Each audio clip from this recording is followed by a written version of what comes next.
Triple amputee vet shows up with insane surprise for border wall before government shutdown. The bickering between both sides of the aisle to fund President Trump's biggest, and perhaps most important, campaign promise yet persists despite the threat of a government shutdown days before Christmas.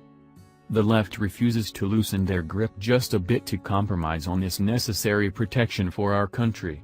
Now, in a sudden turn of events, nobody was expecting, a war hero who lost 3 limbs in Iraq defending our nation has shown up out of nowhere with an insane surprise for Trump and all of Americans, proving himself a hero once again.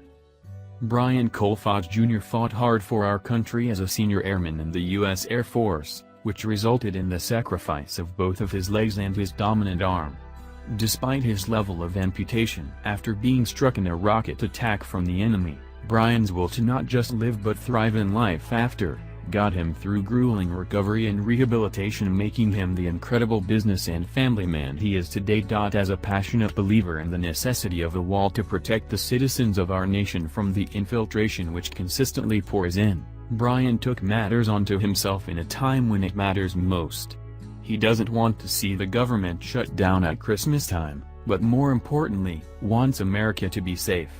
He's proven that with defending our nation at war for our country, despite the immense cost of his limbs. Now, he's going to great lengths, with the help of hundreds of thousands of Americans, in just the last 48 hours, to do what needed to be done to build the wall now. With 2 very young children and a wife he wants to provide more for than just a government check. Brian built a successful internet conservative news business. Halfway through this journey, he partnered with Amanda Shea, who had been in conservative news, and together, they grew the site to the remarkable ranking of number 300 in all of the world, among millions of websites on the internet. That's above NPR and other long-running mainstream news networks. At the height of their success, after having invested nearly $500,000 into Facebook through Facebook ads, the platform pulled the plug on all the pages they had, which facilitated 90% of the traffic to their site. Non-coincidentally, Facebook killed their reach and influence just 30 days before the 2018 midterm elections, and did so without warning or explanation. Still today, Facebook refuses to respond to cordial requests for answers, or a response of any kind, even having had years of consistent communication with them. Having never given up in life for anything, the two refused to back down now, especially in a situation that was completely unethical, vindictive, and unlawful.